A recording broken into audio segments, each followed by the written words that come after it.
यही व्यवस्था होनी चाहिए ना। और जब हम याद करते हैं भोला पासवान शास्त्री जी जैसे हमारे पूर्वजों को, तो इस तरह की समानता, इस तरह की व्यवस्था आए, इसके लिए अंदर से संघर्ष करने की ताकत हमको मिलती है, उनको याद करते हुए प्रेरणा मिलती है। और इसलिए ऐसे कार्यक्रमों की जरूरत है। ऐसे जो महापुरुष हुए अपने समाज में, उनको बार बार याद करने की जरूरत है। और आपने उसी क्रम में इस कार्यक्रम का आयोजन किया, इसलिए जितना आपका धन्यवाद किया जाए कम है।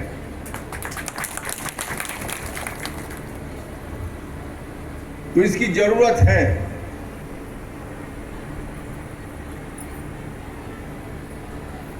जहां एक और ऐसी व्यवस्था हम चाहते हैं, वैसी व्यवस्था के रास्ते में बाधाएं भी बहुत हैं।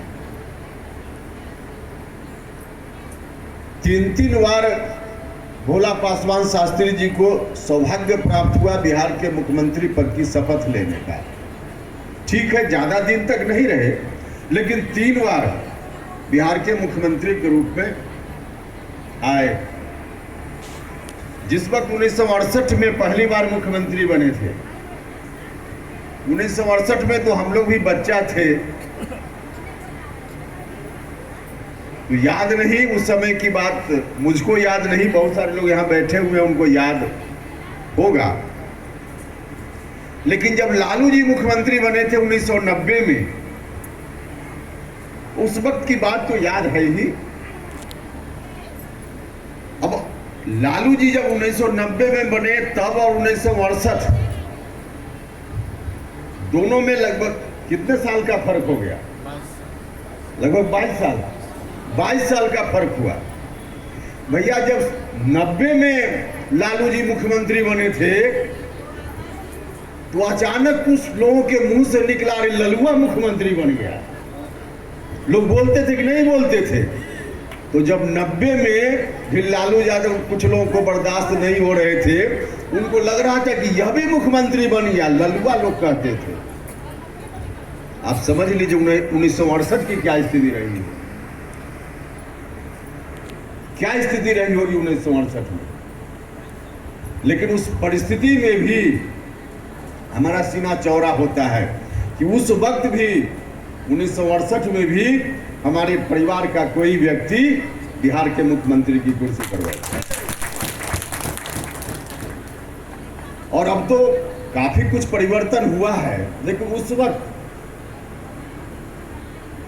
हिंदुस्तान का पहला राज्य बिहार हुआ जब कोई दलित मुख्यमंत्री के रूप में आया। उस वक्त की क्या स्थिति रही? बहुत कुछ झेलना पड़ा होगा इन लोगों को, क्योंकि आज भी लोग झेल रहे हैं। कोशिश हमारी होनी चाहिए कि कैसे हम यह जो समस्या है कि अब तक हम नहीं पहुंच पाए हैं वहां तक जहां तक पहुंचना चाहिए, तो इसके लिए निरंतर हमारा प्रयास जारी रहना चाहिए। और उस दृष्टि से जो रास्ते में अनेक तरह की बाधाएं हैं, उन बाधाओं को दूर करने में अपनी ताकत लगानी चाहिए। और जहां कहीं भी इस तरह की कोशिश है, उस कोशिश को ताकत भी देने का काम करना चाहिए। जो इस तरह की बाधाओं को दूर करने में लगे हुए लोग हैं, उनको अधिक से अधिक ताकत देने का काम करना चाहिए। लेकिन इसी संदर्भ में हम कहना चाहेंगे, खास करके जो नौजवान लोग, शोषित वंचित समाज के नौजवान लोग, एक अजीब तरह का ट्रेंड लोगों के बीच में आ गया है। सोशल मीडिया चलाएंगे, फेसबुक चलाएंगे, अच्छी बात है, सोशल मीडिया आज की जरूरत है।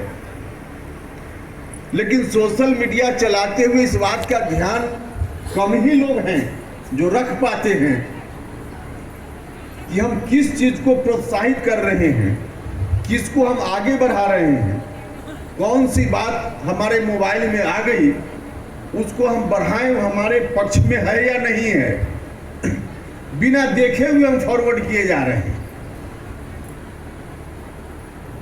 यह ठीक नहीं है। और इससे भी अलग एक माला पहनाने का भी एक ट्रेंड हाल के दिनों में ज्यादा ही आ गया है। माला जो आपके लिए, आपके परिवार समाज के लिए जो दबे कुचले शोषित पीड़ित लोग हैं, उपेक्षित लोग हैं, उनके लिए कोई काम कर रहा है, उनके लिए कोई संघर्ष कर रहा है, उसको माला पहनाना हो तो जरूर पहनाइए, उनको प्रोत्साहित करने का काम जरूर कीजिए। लेकिन कोई व्यक्ति अगर उस काम में नहीं लगा हुआ है, हो सकता है कि वो हमारे आपके समाज का हो, लेकिन अगर उस काम में नहीं लगा हुआ है, हमारे लिए संघर्ष के काम में नहीं, बल्कि जो संघर्ष में बाधा पहुंचाने वाले लोग हैं उनके साथ खड़ा है, हम उनके यहां भी जाकर माला पहना रहे हैं, यह ठीक नहीं है। देखिए, आंदोलन में जो आपका साथ दे, आपके आंदोलन में जो आपका साथ दे, वह किसी जात धर्म का आदमी है, वह आपका आदमी है, और आपके आंदोलन के जो खिलाफ हो वह आपकी जात का भी है, तो वह आपका आदमी नहीं है। इस बात को ख्याल रखना चाहिए।